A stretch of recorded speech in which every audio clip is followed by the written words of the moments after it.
Bonjour à tous et bienvenue à ce webinaire du CTBM sur les valorisations innovantes du dioxyde de carbone issu de méthanisation.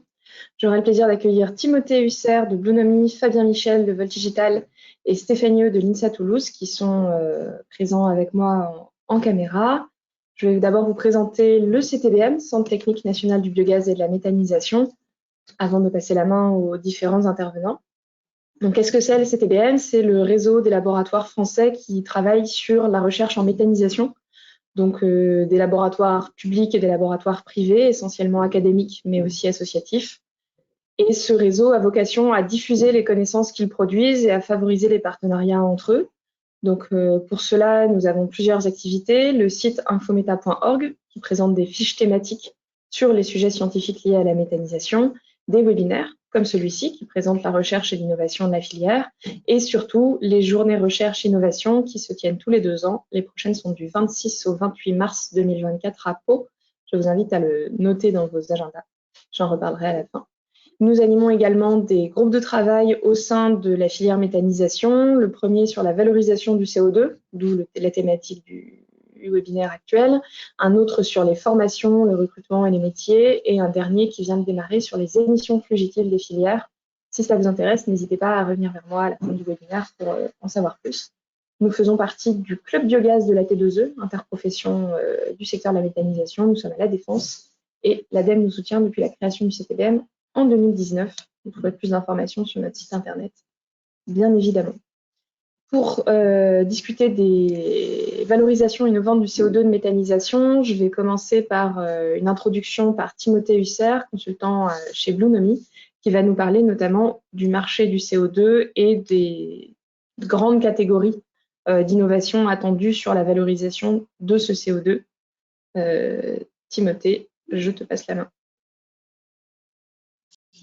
Merci beaucoup Alice pour l'introduction. Bonjour à toutes et à tous. Donc, comme précisé, l'objectif de cette première présentation, c'est vraiment de préparer la suite en vous présentant quelques grands éléments de contexte sur le marché du CO2, sur la valorisation du bio-CO2 issu de méthanisation et en introduisant les grandes voies de valorisation qu'on peut trouver pour ce CO2 issu de méthanisation avec quelques exemples avant de laisser la place à deux présentations plus précises dans la foulée. Donc, si on passe sur la diapositive suivante, d'abord en introduction très rapide sur le marché du CO2, quelques éléments de contexte qui nous paraissaient intéressants de rappeler. Le premier, c'est que le marché du CO2, donc consommation de CO2, c'est un marché relativement restreint en France. C'est un marché de petite taille, d'environ 1 mégatonne par an. Sur cette mégatonne, il y a à peu près la moitié qui est directement produite et consommée sur place, donc des usages plutôt captifs, notamment pour produire de l'urée, et on a finalement seulement quelques centaines de kilotonnes de CO2 dit commercial qui est capté, valorisé, acheminé et distribué, vendu comme tel à des clients finaux. Donc ça, c'est un marché qui est opéré par un nombre très réduit de fournisseurs privés, dont vous connaissez les noms, Air Liquide, Linde, etc. Ce CO2, c'est un coproduit notamment de l'industrie de la production d'engrais, d'ammoniac, et du bioéthanol. Et si on regarde la carte, c'est un marché où la production est relativement centralisée dans un certain nombre de points très précis qui ne sont pas forcément répartis de manière homogène sur le territoire et qui vont servir des usages qui, eux, sont répartis de manière plus distribuée sur le territoire français, ce qui fait que c'est un marché avec une forte dimension locale puisqu'on a notamment des coûts logistiques qui ont une importance toute particulière, des imports, des exports, etc. Et donc, ce CO2 commercial, aujourd'hui, il sert des usages qui sont principalement centrés sur les serres, donc pour booster la croissance des plantes à hauteur d'à peu près 45%, d'autres industries agroalimentaires, notamment pour la carbonatation de boissons, et ensuite toute une foultitude d'autres voies de valorisation ou d'usage, chaîne du froid, chimie, procédés industriels, traitement des eaux, etc. Donc ça, c'est le marché aujourd'hui.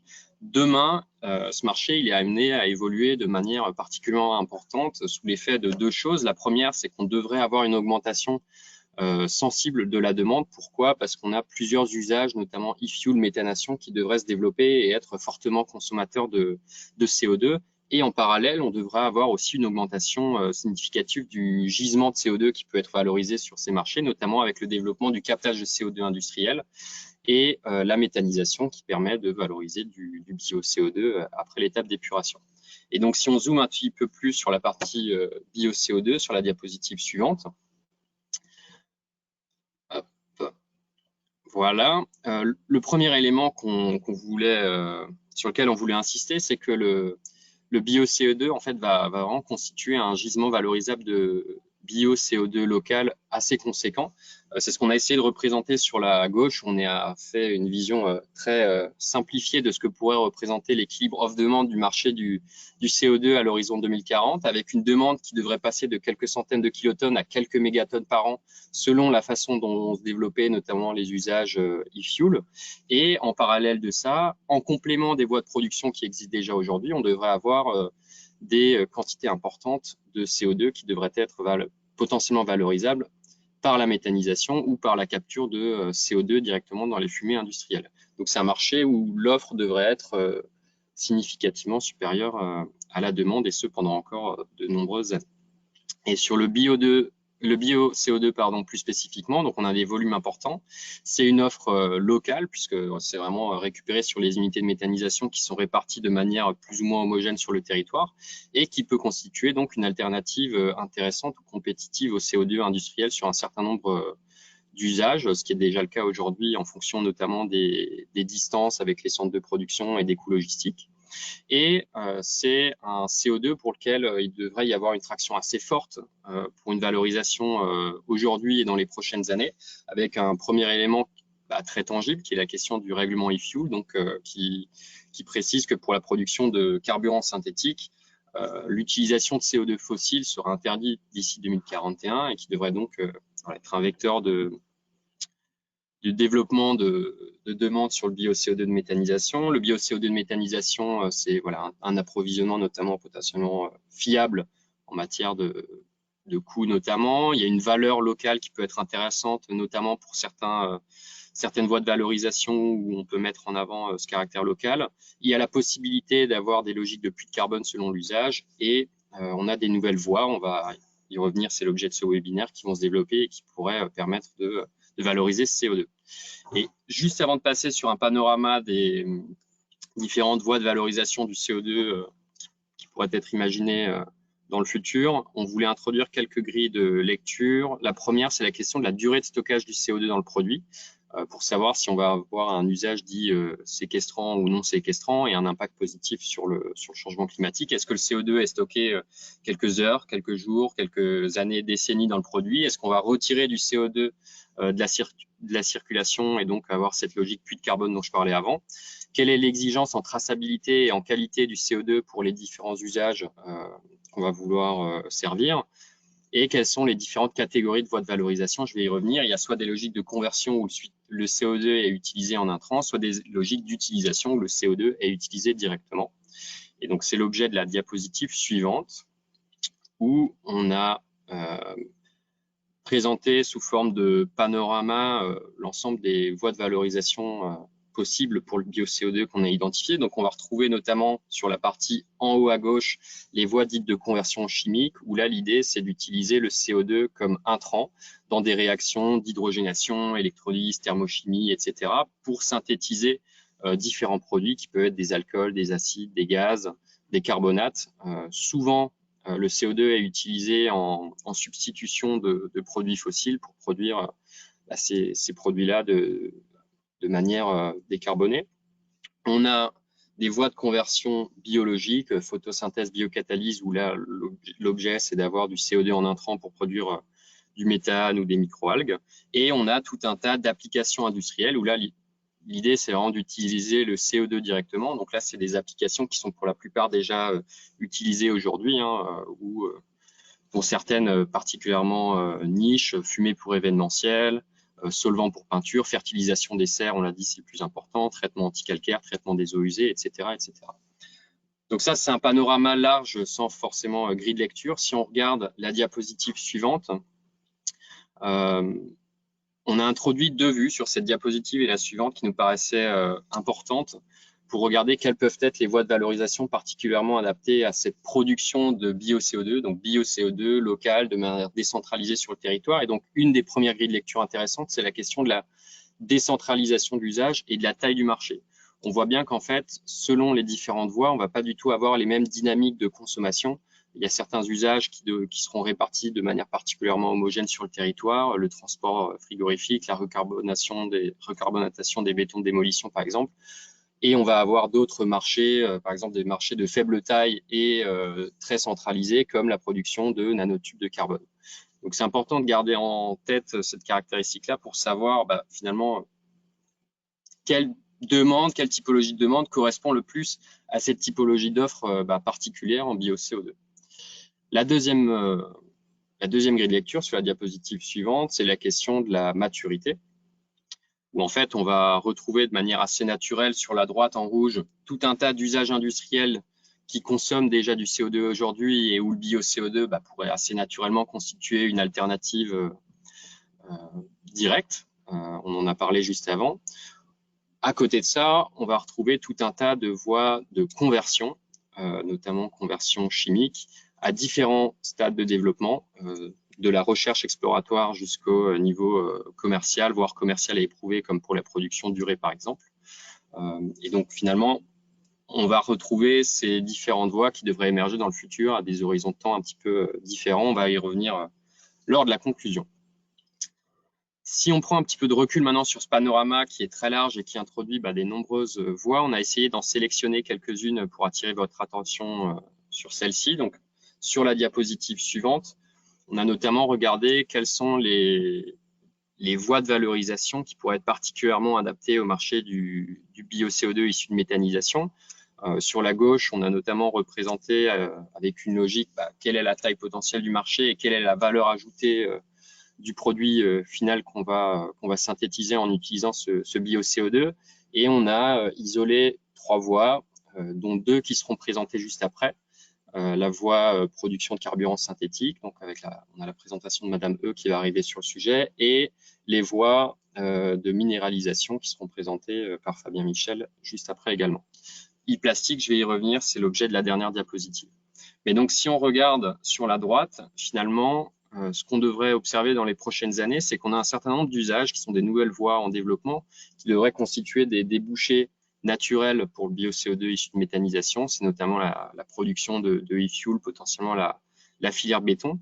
On a certains usages industriels qui pourraient également se développer et qui pourraient avoir besoin de bio-CO2. C'est le cas notamment de l'utilisation de CO2 comme fluide frigorigène qui pourrait revenir se redévelopper de manière plus conséquente qu'aujourd'hui.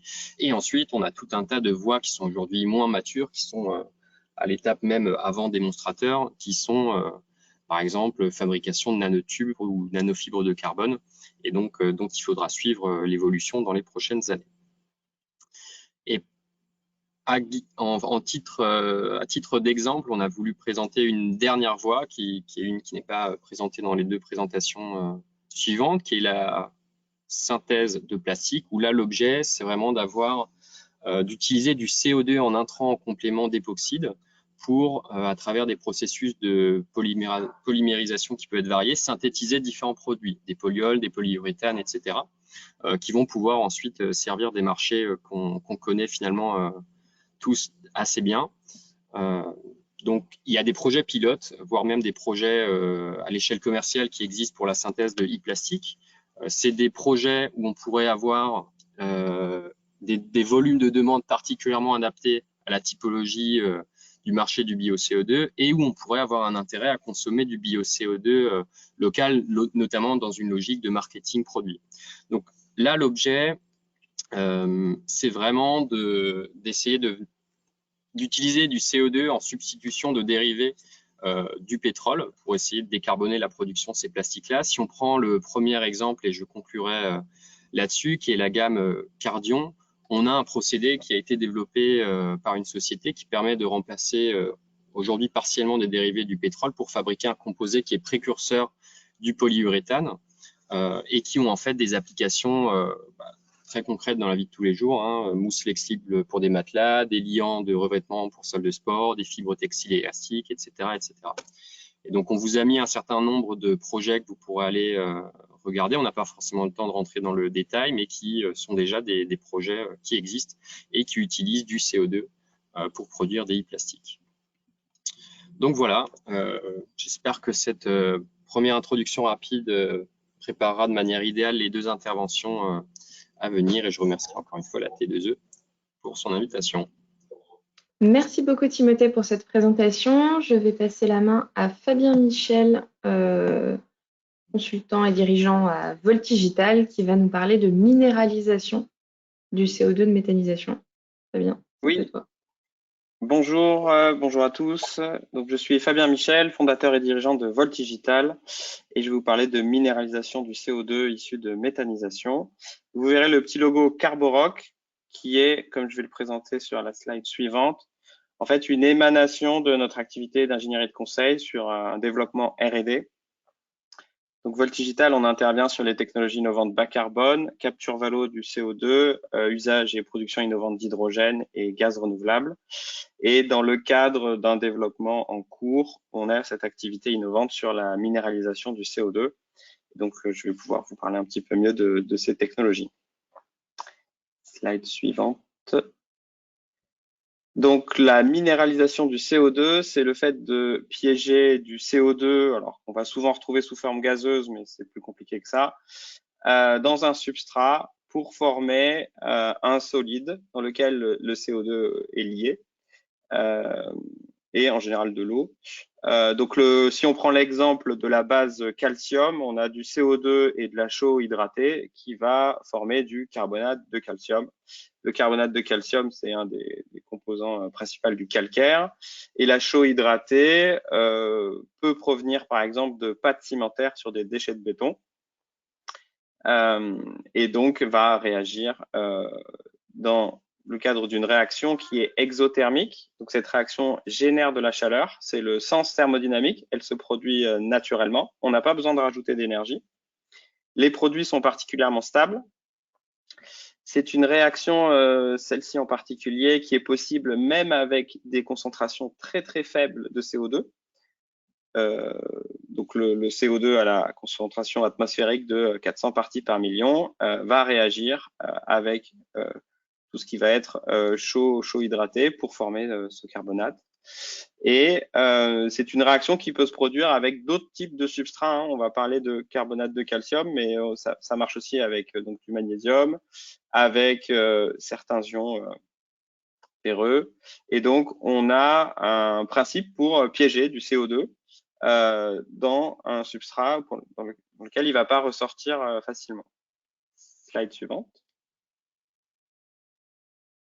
Alors, cette réaction, c'est un petit peu paradoxal puisque la minéralisation du CO2, qu'on appelle aussi carbonatation des bétons, elle est extrêmement bien connue, elle est extrêmement bien documentée et en fait, on essaye de l'éviter depuis des décennies puisque elle a tendance à changer en fait le pH des bétons et donc d'accélérer la corrosion des armatures quand on a du béton renforcé.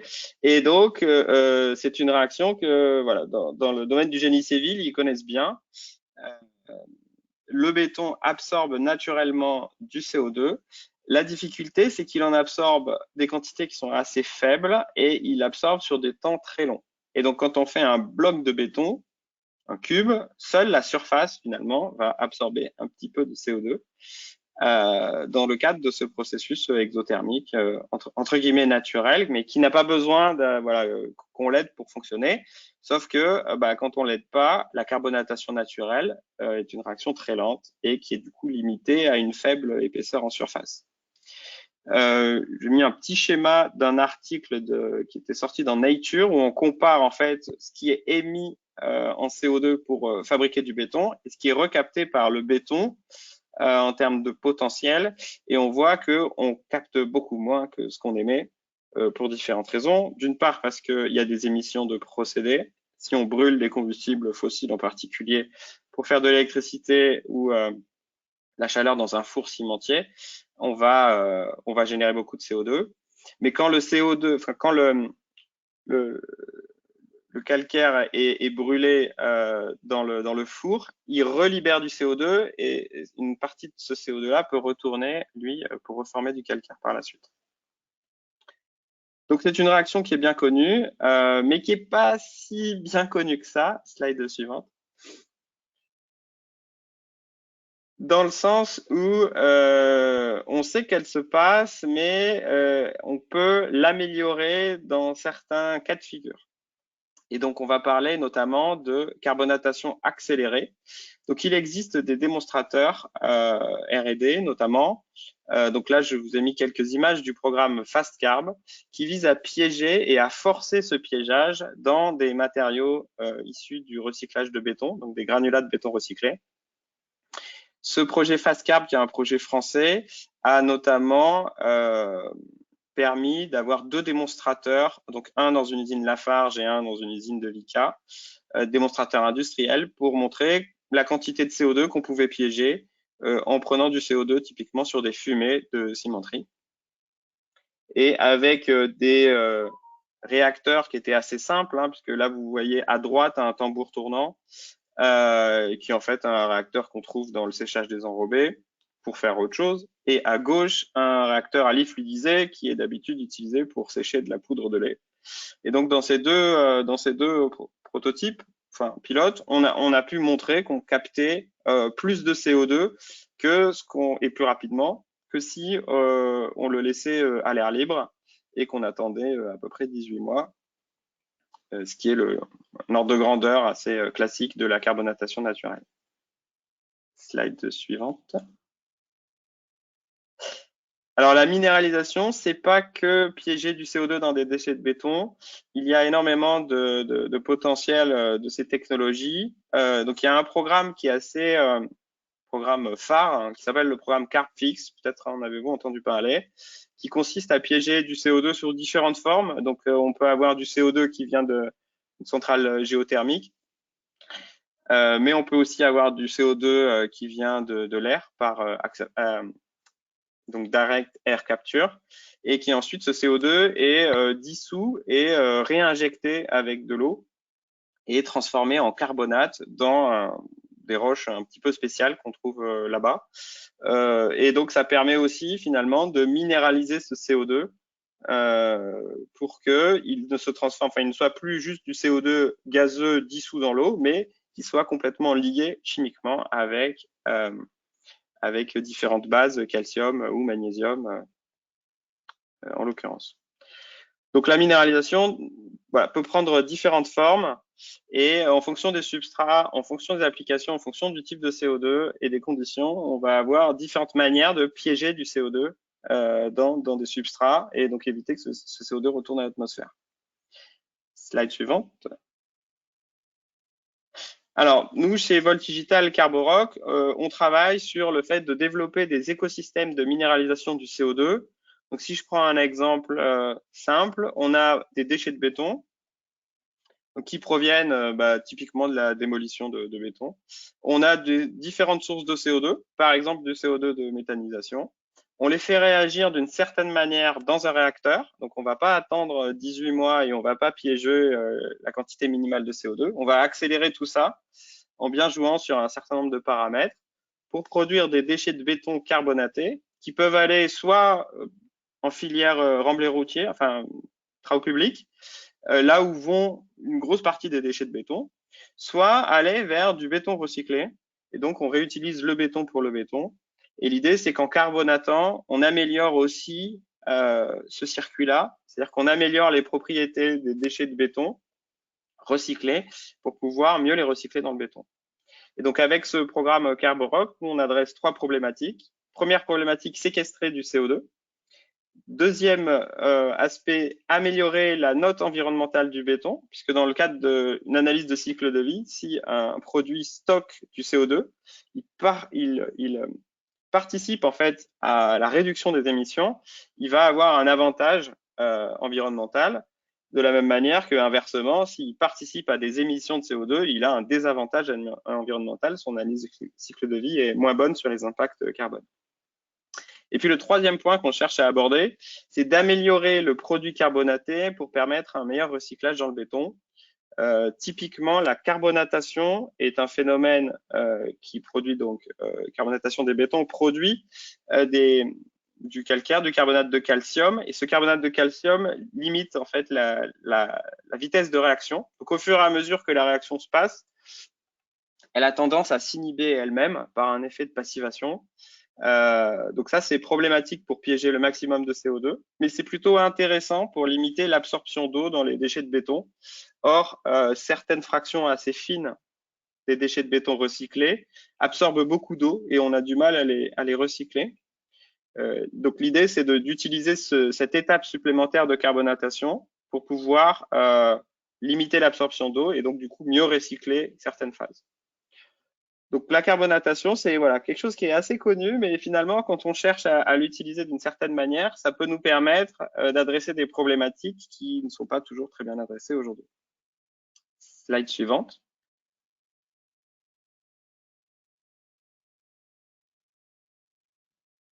Alors, si on parle plus spécifiquement de CO2 de méthanisation, l'idée, c'est qu'on peut réaliser une carbonatation accélérée avec du CO2 qui soit concentré de type gazeux ou liquide. Cette réaction, elle se produit à 400 ppm, mais si on utilise un CO2 à 99,9%, on va accélérer cette carbonatation. L'idée, c'est de transformer des années en heures, on va dire, et de maximiser ce piégeage de CO2. L'autre avantage d'utiliser un CO2 de méthanisation qu'on peut mesurer physiquement, c'est de pouvoir mettre en place un plan de suivi pour vérification des émissions des quantités de CO2 qui seront stockées. Il y a beaucoup de choix de conception qui sont envisageables. Par exemple, est-ce qu'on travaille avec du granulat de béton recyclé ou est-ce qu'on travaille avec d'autres substrats? Est-ce qu'on transporte les granulats ou est-ce qu'on transporte le CO2? Comment on règle les paramètres opératoires, donc notamment la température, la pression, mais il y en a d'autres. Et puis, quel type de réacteur on utilise, comment on alimente ces réacteurs, etc. Slide suivante. Quelques éléments clés pour un projet de méthanisation. On parle de taux de piégeage ou d'uptake qui est de l'ordre de 5%. C'est-à-dire que 1000 tonnes de CO2 seront piégées par environ 20 000 tonnes de granulats.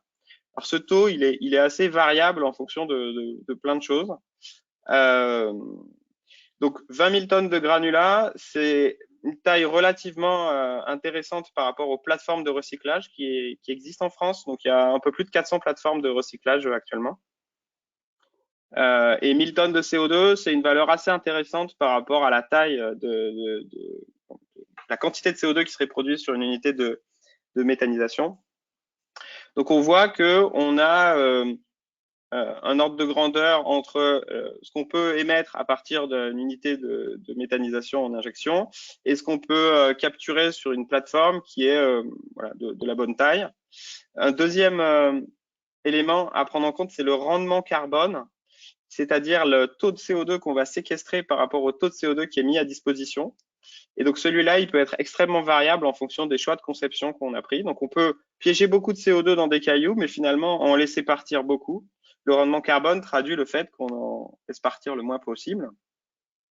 Les autres questions qu'on peut se poser aussi, c'est que vont devenir les autres gaz? Donc on a du méthane, on a de l'azote, on a de l'oxygène. Qu'est-ce qu'on va en faire dans un contexte où le CO2, lui, va être piégé dans les déchets de béton?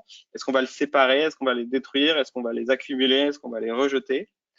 Voilà, donc tout un tas de questions liées aussi à l'origine et la destination des matières à carbonater, la consommation énergétique et puis l'analyse de cycle de vie complète.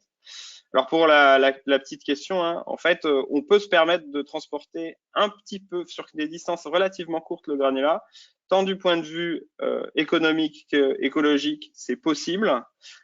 Mais voilà, le granulat se transporte relativement peu, donc on est plutôt sur des distances de l'ordre de la dizaine ou voilà, de la vingtaine de kilomètres maximum.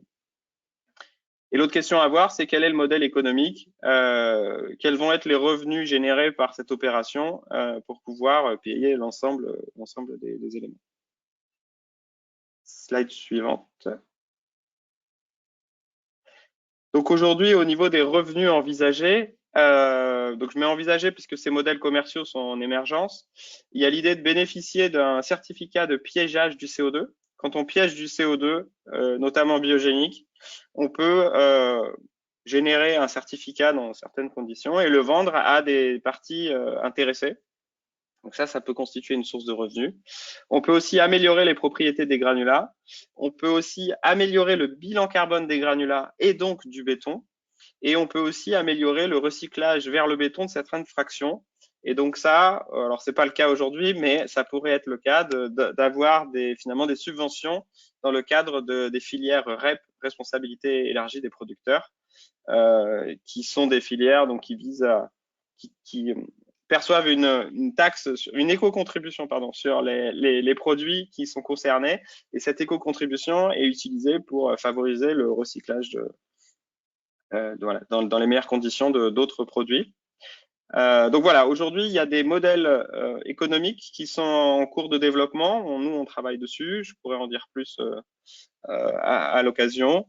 On a une bonne répartition sur le territoire des sources de CO2 et des sources de matériaux, les deux étant relativement assez diffus. Et puis, au niveau du statut industriel, on a des démonstrateurs sur des cas assez similaires.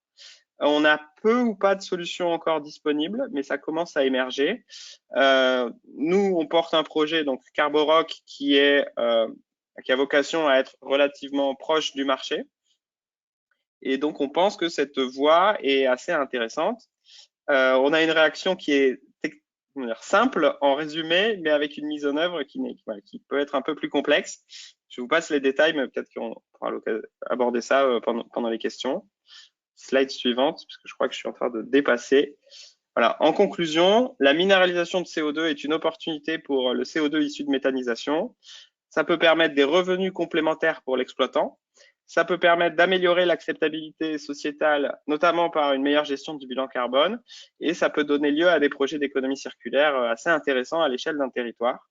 Le CO2 biogénique séquestré, c'est top pour le climat, puisque on prend un CO2 biogénique qui venait déjà de l'atmosphère et on remet dans un stock terrestre. Il repartira pas à l'atmosphère et il restera stocké pendant de très très très longues périodes. On a des projets types qui peuvent faire de l'ordre de 500 à 3000 tonnes de CO2 par an, donc c'est très adapté à la méthanisation. Mais ça peut aussi faire des grands projets, puisqu'on a 20 millions de tonnes de granulats de béton à recycler en France. Avec 5% d'uptake, ça fait 1 million de tonnes de CO2 à séquestrer. Comme quoi, voilà, les petits ruisseaux font les grandes rivières. Sur cette technologie, avec une maturité industrielle qui est émergente, mais assez proche du marché. Et puis, voilà, pas si simple que ça, et donc c'est pour ça qu'on travaille dessus. Et donc, voilà, si vous pouvez essayer de minéraliser vous-même avec votre CO2 et des cailloux, mais dans tous les cas, un partenariat est recommandé.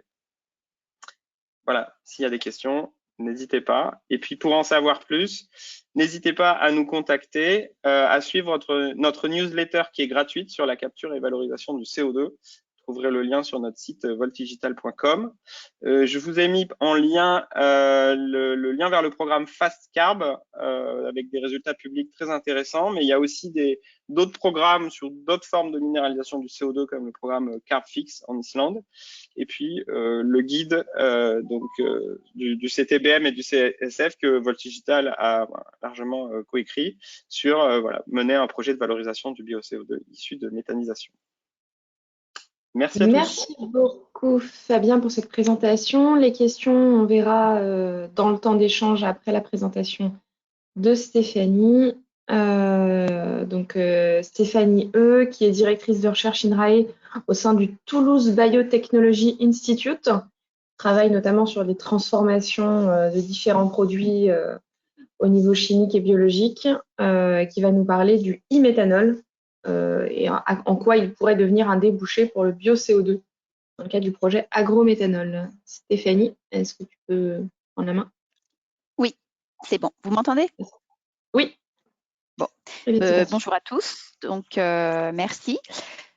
Donc, on va passer directement à la diapo suivante pour vous expliquer qu'est-ce que le e-méthanol. Donc, en fait, actuellement, le méthanol est principalement produit via des combustibles donc fossiles, qui sont le gaz naturel ou le charbon, mais il peut être également produit à partir de matières renouvelables, donc par deux voies.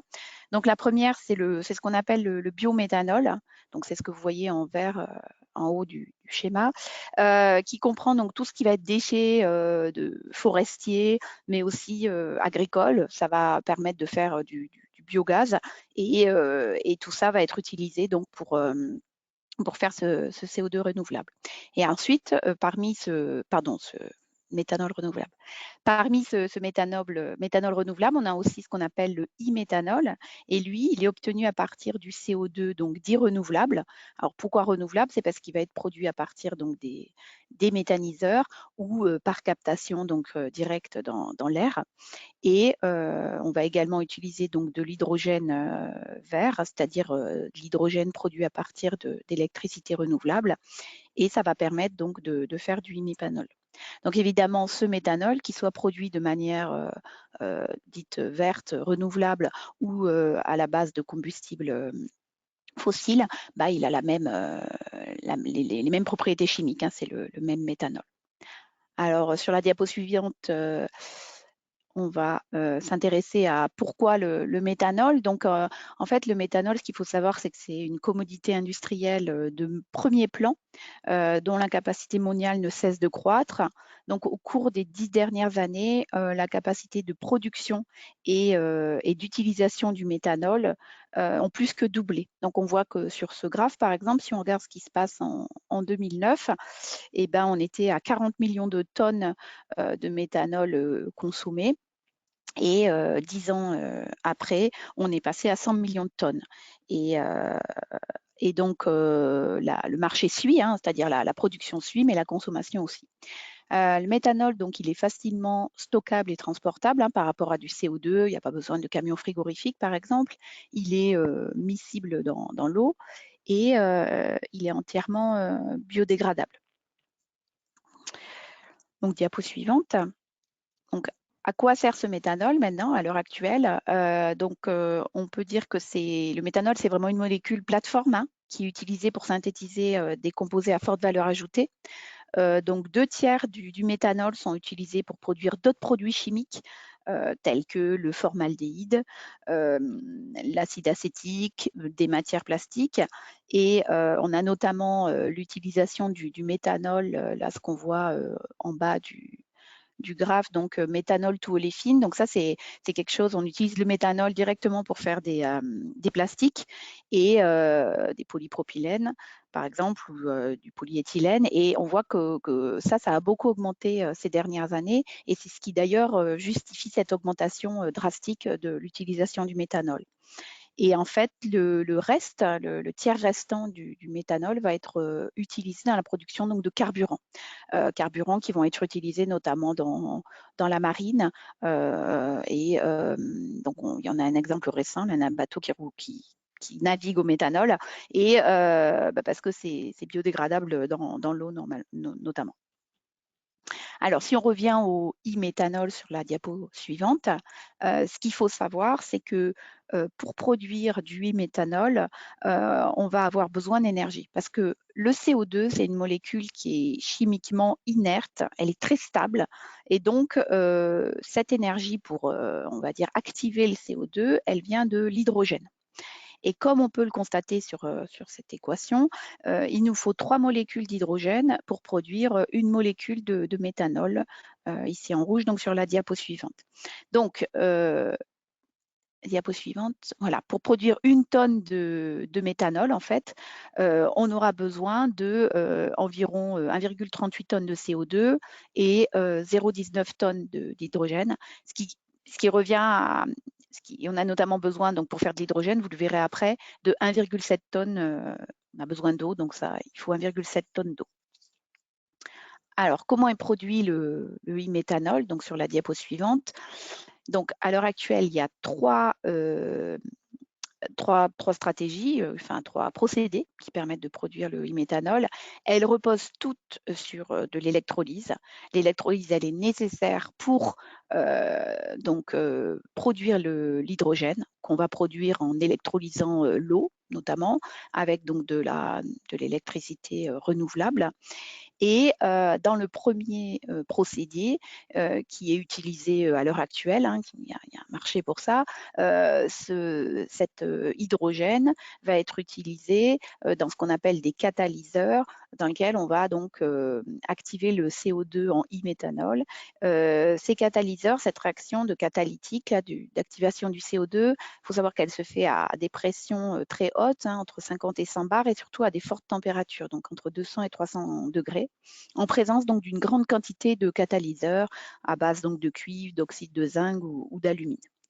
Donc la deuxième approche qui est prometteuse, mais qui est encore pas utilisée donc à l'échelle industrielle, elle va faire l'électrolyse directement donc de l'eau et du CO2 et on va produire, ça va permettre de produire ce qu'on appelle le gaz synthétique, le syngaz, qui est donc à base d'hydrogène et de CO et qui donc va être également utilisé dans ces catalyseurs pour produire ce e-méthanol.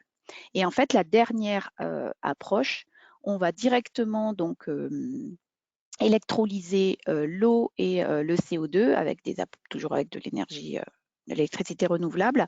Et ça, c'est une approche plutôt basée sur l'électrochimie, donc qui est pour l'instant qui se fait en laboratoire et qui va permettre donc directement d'obtenir le e-méthanol.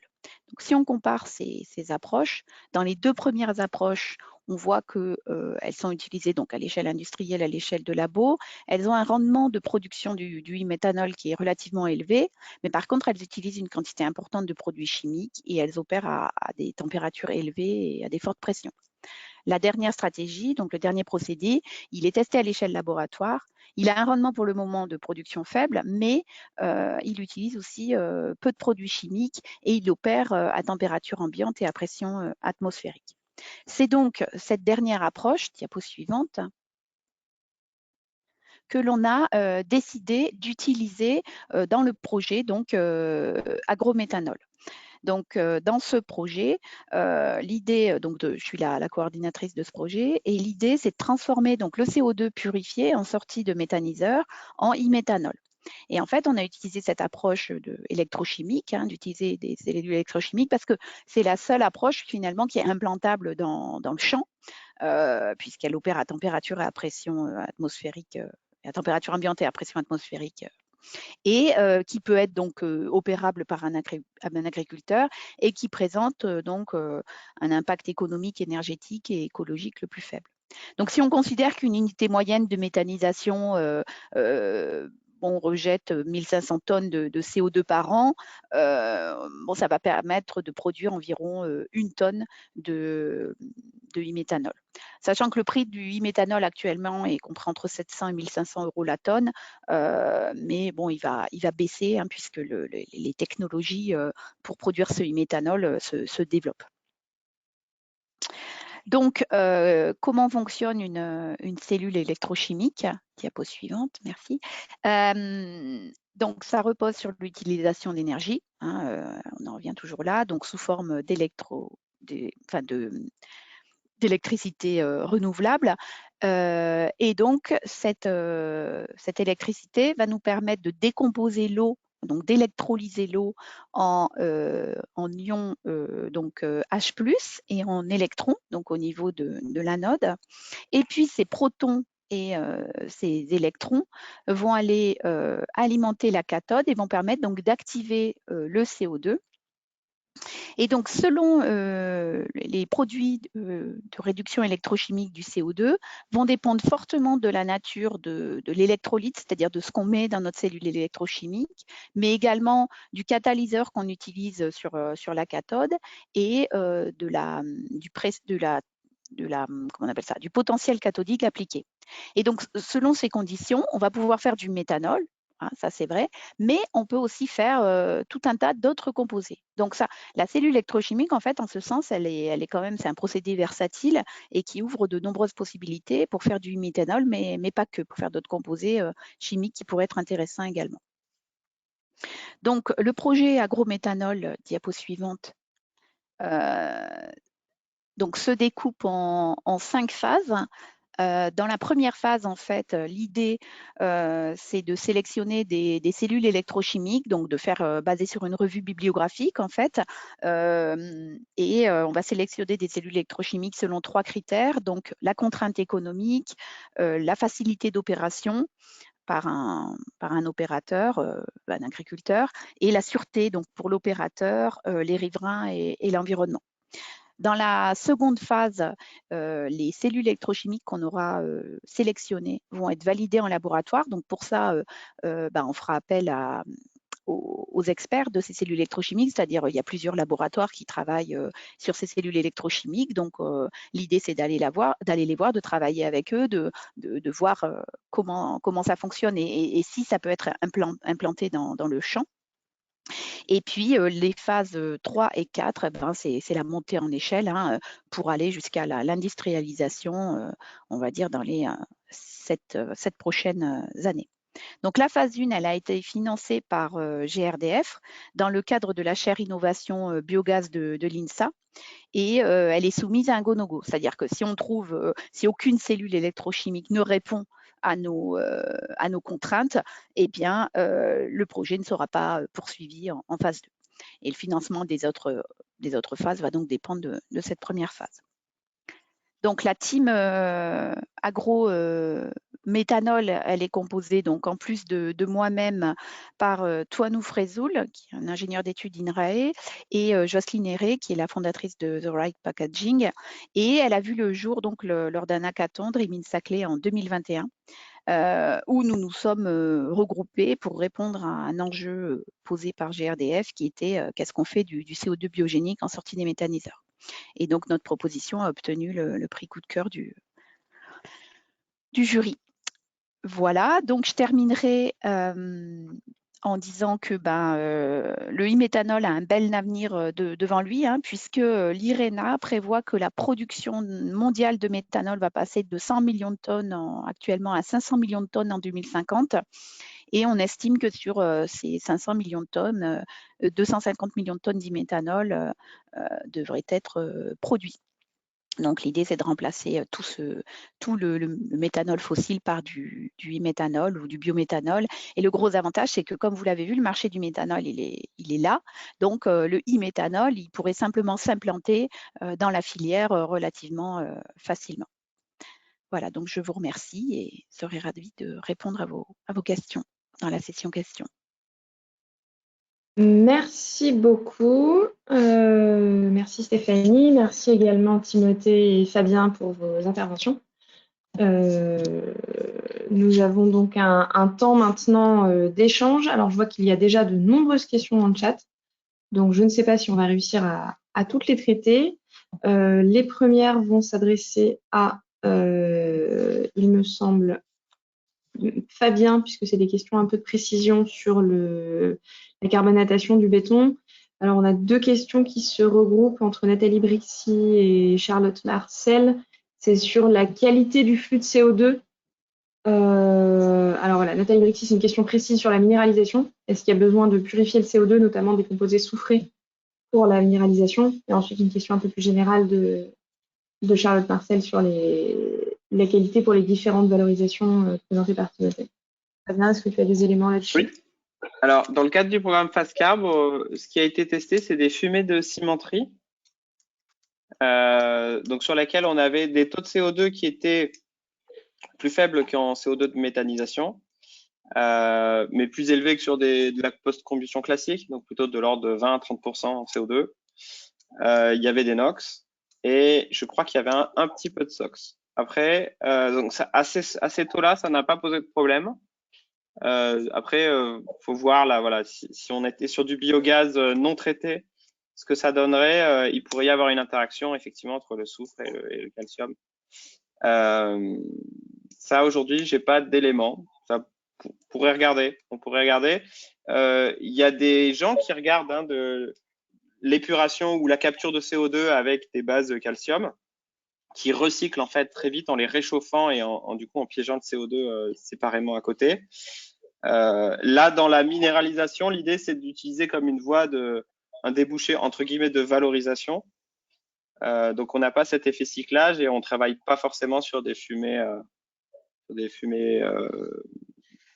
en direct ou des choses qui seraient très concentrées en soufre. En tout cas, sur les cimenteries, il n'y a pas eu de problème.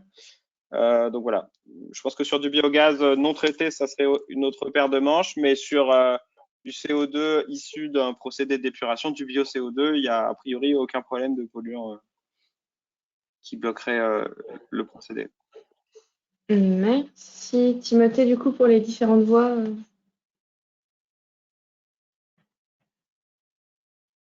Oui. Alors, sur les différentes voies, en fait, elles ont vraiment pas du tout les mêmes exigences en matière. Il y avait deux angles qu'on a mentionnés. Il y a la question de la qualité ou de la pureté et la question de la traçabilité. Si on prend certains usages, en fait, on pourrait utiliser du CO2 de sortie de faible concentration, de quelques points de pourcentage, 5-15%, notamment les cerfs, les algues, etc. On a des usages où on va avoir besoin d'une concentration un petit peu supérieure, 30, 40, 50, 60%, avec nécessité de traitement du CO2 pour enlever un certain nombre d'impuretés. C'est le cas notamment pour la production de polyols, pour la production de certains carbonates. Et après, on a tout un panel d'usages qui requiert vraiment des puretés plus élevées, au-dessus de 70 et jusqu'à quasiment 100% sur l'hydrogénation, les carburants, la chimie, et des usages finalement, c'est le dernier point, qui nécessite d'être aux spécifications alimentaires. Et ça, c'est des choses qui sont clairement définies. Il y a des réglementations européennes à respecter, et donc c'est un petit peu plus contraignant, mais on s'insère vraiment dans un cadre qui, pour le coup, existe déjà, et c'est notamment les cas où on utilise le CO2 directement dans l'industrie agroalimentaire pour la carbonatation, ou alors pour produire des choses qui vont être en contact avec de l'alimentaire, notamment un certain nombre d'emballages. Merci Timothée. J'ai une question à laquelle j'avoue que je ne connais pas la réponse. À partir de quelle durée de séjour du CO2 dans un composé peut-on parler de séquestration? Alors, à ma connaissance, il n'y a pas de définition ultime de ce qui est séquestrant ou pas. C'est juste que si on prend des objectifs de neutralité carbone en 2050 ou à la fin du siècle, une séquestration longue, c'est quelque chose qui dépasse en fait 2100. Donc ça devient intéressant si on séquestre sur quelques mois, ça peut être un stock temporaire qui peut aussi avoir une utilité. Et donc l'échelle, c'est un peu l'échelle à laquelle on regarde aussi le PRG, donc le pouvoir de réchauffement des gaz. Donc c'est typiquement 25 ou 100 ans.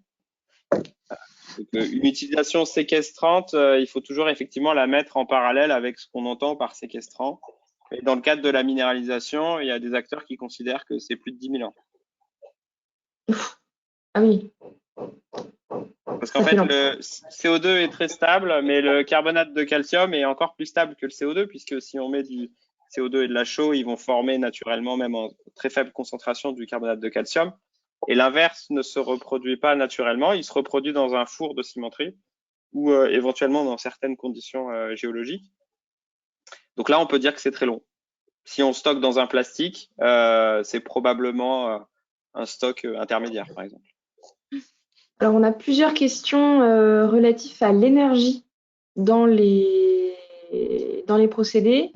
Par exemple, Marcelo Bentiveni qui demande si on réutilise la chaleur du procédé exothermique de carbonatation, mais également quel est le ratio du CO2 émis pour faire tourner le procédé en fait par rapport à ce qu'on séquestre dans le béton. Donc, est-ce qu'on est vraiment en positif en séquestration quelque part?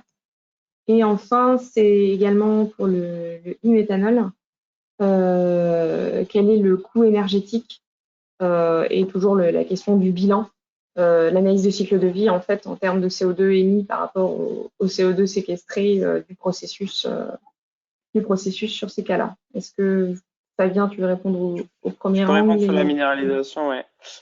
Donc effectivement, quand on veut dire que la réaction elle est exothermique, ça veut dire qu'elle se produit naturellement en absence d'apport d'énergie. C'est pas le cas pour la méthanation ou la méthanolation. Là, on doit remonter l'énergie, donc on doit en importer. Donc en minéralisation, ça se produit naturellement. Le fait qu'on réutilise ou pas la chaleur, ça n'a pas du tout d'impact sur le réchauffement climatique. C'est pas ça, on pourra en discuter longuement, hein, mais ça n'a pas du tout d'impact.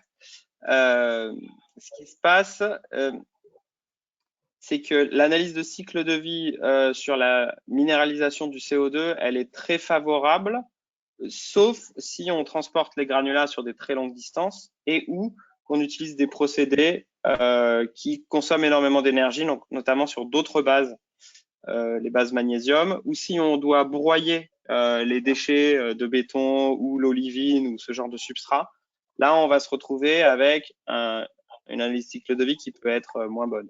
Mais dans le cadre du programme Fast Carb, si on prend des granulats de béton et qu'on les carbonate avec du CO2 qui est même pas concentré dans une machine qui utilise juste un petit peu d'électricité pour les faire tourner, on se retrouve avec un piégeage net de CO2. Et donc ça, il y a des études qui existent et que bien sûr, on a regardé avant de se lancer dans ce type de procédé. Merci. On a plusieurs questions sur l'angle économique. Alors, je ne comprends pas bien la question. Il y a une information que je ne comprends pas bien qui parle du prix du CO2, le prix d'entrée. Alors, je ne sais pas si c'est le prix d'entrée ou le prix intéressant concernant la minéralisation du CO2, comme tu disais, Fabien, que le modèle économique n'était pas fixé. Je suppose que vous n'avez pas vraiment encore d'horizon de coût pour de charge pour le. Combien vous seriez prêt à on ne peut pas en parler comme ça. Pour toute question sur les aspects économiques, on peut en discuter voilà, de manière restreinte. Nous, ce qu'on prévoit, c'est une rémunération du CO2 du producteur de biométhane. Très bien. Est-ce que Stéphanie pourrait nous dire aujourd'hui quel est le prix du méthanol sur le marché et le coût de revient envisagé pour le e-méthanol? Est-ce qu'il y a une différence par rapport au marché classique, ce serait compensable par des mécanismes de soutien au bas carbone? Oui, bon, le prix actuel du méthanol sur le marché, c'est entre 100 et 250 euros la tonne. Donc, on voit bien que c'est beaucoup moins élevé que le prix du e-méthanol. Mais le e-méthanol, avec le fait que les technos vont maturer et il va y en avoir de plus en plus, son prix va baisser, quoi. Donc, on pourrait arriver à de l'ordre de 200, peut-être 200, entre 200 et 400. Les projections, c'est entre 200 et 500 euros la tonne si les technos sont suffisamment matures. Donc, voilà. Ça fait quand même une différence pas négligeable et donc on espère que des mécanismes de soutien pourront venir à son œuvre. Nous avons néanmoins une remarque de Guillaume Coicadant sur l'hydrogène vert et le fait d'utiliser l'eau dans le procédé. Est-ce que ça pose des problèmes, sachant que la ressource en eau est de plus en plus surveillée, qu'elle devient de plus en plus rare et que derrière, ça va générer des déplacements d'eau? Après, l'eau dans les cellules électrochimiques, elle est, il peut y avoir une évaporation, je ne vais pas le cacher, mais il n'y a pas une perte énorme, quoi. Donc c'est pas, en fait, c'est pas l'eau, elle est pas recyclée, mais elle est utilisée et elle peut être régénérée, recyclée si on veut changer d'électrolyte ou des choses comme ça. Donc il n'y a pas une perte folle. J'ai pas les chiffres très honnêtement pour vous dire combien il y a de pertes d'eau par heure ou des choses comme ça. C'est des choses pour lesquelles on va travailler dans le projet agrométhanol, quoi, pour effectivement faire éventuellement une analyse de cycle de vie pour savoir le coût et tout ce qu'on perd et tout ce qu'on peut recycler, quoi. On a une question sur est-ce que les procédés présentés peuvent s'appliquer également à du CO2 issu de méthanisation de boues de stations d'épuration urbaine? Est-ce que vous avez des exemples? Alors, je pense qu'on est quand même sur des choses assez innovantes pour l'instant, donc je ne suis pas sûre qu'on ait des cas particuliers, même sur des méthaniseurs d'autres origines. Non, mais ça pose... change pas. En ce qui concerne la minéralisation, de toute façon, on prend du CO2 qui serait issu de fumée. Ça pourrait marcher dans certaines conditions. Donc, du CO2 de méthanisation, l'avantage, s'il sort d'un système d'épuration, c'est qu'il est en concentration très élevée et avec potentiellement très peu de polluants autres. Donc, ça marcherait très bien avec du bio-CO2 issu de méthanisation, de traitement des boues. Alors justement, on revient sur la qualité du CO2. Le problème du transport se pose souvent parce que les transporteurs viennent du type alimentaire. Est-ce que les technologies décrites pourraient permettre un développement in situ, là où le CO2 est produit, pour éviter le problème de la logistique du transport du CO2 à la qualité demandée par les transporteurs? Je crois que c'est un peu l'objectif de ce que Stéphanie nous a présenté pour Agrométhanol. Sur la minéralisation aussi, hein, il y a le choix entre transporter le CO2 et transporter les granulats de béton à recycler. Et donc ça dépend d'une analyse de où est situé le projet. Puisque les granulats ils se transportent naturellement de là où ils sont, on va dire, broyés, récupérés, ou là où ils sont réutilisés. Mais ils font pas beaucoup de kilomètres non plus. Donc ça dépend de si on a une bonne colocalisation des deux aspects, ça peut être intéressant. Et dans d'autres cas, c'est plus intéressant de transporter le CO2 et donc d'utiliser un liquéfacteur avec un transport. On n'est pas forcément obligé d'utiliser une citerne commerciale. On peut voir comment voilà, travailler sur des flottes réduites, quoi. Il existe aujourd'hui des acteurs qui vont assurer le transport par eux-mêmes plutôt que de faire appel à des transporteurs extérieurs et qui gèrent du coup la problématique de la qualité en interne avec leurs ressources. On a eu plusieurs questions sur la compétitivité du CO2 issu de méthanisation au niveau de la taille. Est-ce que c'est possible compte tenu de la petite taille des unités de méthanisation par rapport à du captage de CO2 sur des industries beaucoup plus grosses, notamment la production de biocarburants liquides et l'utilisation de biomasse? Là-dessus, peut-être juste pour rappeler des éléments que j'avais présentés en introduction, c'est notamment pour ça qu'on insistait sur 2 points. Le premier, c'est le caractère assez local de ce marché, avec des coûts logistiques qui pèsent assez lourd dans le prix final du CO2. Donc, en fait, la viabilité des différents cas de figure s'évalue quand même globalement au cas par cas. Et le deuxième point, c'est la question des volumes. Aujourd'hui, on a des unités de méthanisation en France qui sont effectivement de taille plutôt réduite ou moyenne, notamment par rapport à d'autres pays européens. On a des projets plus gros qui se développent aujourd'hui. Et donc, il faut quand même arriver à prendre en compte l'ensemble de ces facteurs-là pour estimer la viabilité de chacun des cas qu'on imagine. Mais c'est pour ça qu'en fait, dans les différentes voies de production, l'aspect centralisé versus décentralisé et quelle taille, quel volume sont requis est assez important à prendre en compte pour savoir si le bon candidat, on va dire, à la fourniture de CO2, c'est le bio-CO2 issu de méthanisation ou le CO2 issu d'autres sources, soit les sources actuellement utilisées, soit demain la capture du CO2 industriel. Et dernier point, peut-être juste pour finir là-dessus, c'est quel est l'intérêt du client final à utiliser du bio-CO2. Il y a des acteurs qui vont être plus ou moins intéressés pour avoir du CO2 dit biogénique, notamment pour des aspects de marketing, si on parle par exemple de la production de certains produits via des nouvelles voies bas carbone. Merci Timothée. Nous arrivons au bout du temps imparti pour ce webinaire. Il y a encore plusieurs questions auxquelles nous n'avons pas répondu, mais nous pourrons envisager d'y répondre par la suite.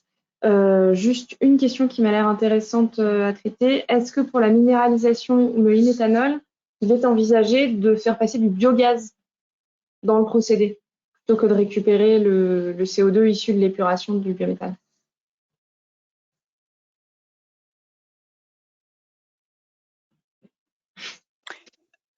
Ben, pour le e-méthanol, il faut du CO2 purifié, quoi, puisqu'il faut du CO2 plus du H2. Donc, dans le biogaz, il y aurait d'autres éléments qui ne seraient pas forcément utiles. Ce qui pourrait être utile, par contre, dans le biogaz, c'est éventuellement l'azote, le N2. Je ne suis même pas sûre qu'il y en ait vraiment beaucoup, en fait. Hein. Voilà. Donc, parce qu'on pourrait faire de l'urée ou des choses comme ça. Enfin, après, avec les cellules électrochimiques, avec de l'azote, il y a des choses à faire aussi. Mais ouais, pour le moment, les procédés actuels reposent surtout sur du CO2 purifié. Et justement, ça amène à une question. Est-ce que le méthanol à pression atmosphérique est à l'état liquide ou gazeux? Ça n'a pas été précisé. Le e-méthanol? Oui. Il est liquide, plutôt. Pression atmosphérique, il sera liquide, oui. Très bien, c'est ce qui le rend aussi facile à transporter. Tout à fait. Merci beaucoup. Je regarde s'il y a d'autres questions. Ah oui, la comparaison entre le e-méthanol et la méthanation, qui consomment les mêmes entrantes que sont l'hydrogène et le dioxyde de carbone. Il n'y a pas les mêmes sortants. Il n'y a pas les mêmes sortants. Et je pense avec on regarde un peu des approches comme ça pour faire avec le CO2 et le H2, de l'acide acétique, qui est aussi intéressant, qui est aussi une source, mais c'est en C2, là, c'est une source aussi intéressante pour d'autres applications. Donc, c'est un moyen pour effectivement capter le CO2. Mais alors, je ne suis pas sûre que, enfin, la méthanation, on fera du méthane, on peut aller un peu plus loin avec si on met un peu, selon les consortia qu'on utilise, mais on n'ira pas jusqu'au méthanol, à ma connaissance. Alors après, je dis peut-être des bêtises, mais. Après, pour moi, la rentabilité, c'est que le méthanol peut se vendre beaucoup plus cher que le méthane aujourd'hui, le produit de base. Après, encore faut-il que les coûts de revient restent. Pour aujourd'hui, sur ces différents mécanismes, les coûts de revient sont supérieurs au prix de vente moyen du marché. Donc la question, c'est quel est le décalage et quels sont les mécanismes d'aide, de soutien, de compensation qui peuvent être mis en place entre les deux. Et pour l'instant, sur la méthanation, il n'y en a pas plus que pour le méthanol. Donc ça ne permet pas d'améliorer ça. Alors, je vérifie, je crois qu'on a traité. Ah si, on a une question sur la séquestration du CO2 dans le béton. Est-ce que ça a un impact sur les propriétés du béton? Oui, c'est ce que je mets dans un des objectifs du programme. Ça pourrait avoir un impact positif dans le sens où certaines études ont montré des granulats de béton recyclés carbonatés permettaient d'avoir une meilleure résistance à la compression pour le béton qui est réutilisé. Après, faut voir le cadre de ces études et comment est-ce que c'est vraiment reproductible ou c'est spécifique à certaines fractions de béton. Mais effectivement, on vise à avoir un impact neutre ou amélioré. Merci beaucoup. Donc, je vous remercie tous donc les intervenants pour leur présentation, bien sûr, tous les participants pour les nombreuses questions. Je vous invite à noter, comme je l'ai dit en début, les dates des prochaines JRI du 26 au 28 mars 2024, qui seront l'occasion de présenter des innovations et surtout les travaux des 2 dernières années de recherche de toute la filière méthanisation, sciences humaines, agronomie, procédés, environnement, etc. L'appel à intervention est encore ouvert. Si vous n'avez pas encore déposé, c'est possible jusqu'à vendredi 20 octobre. Toutes les informations sont sur notre site internet.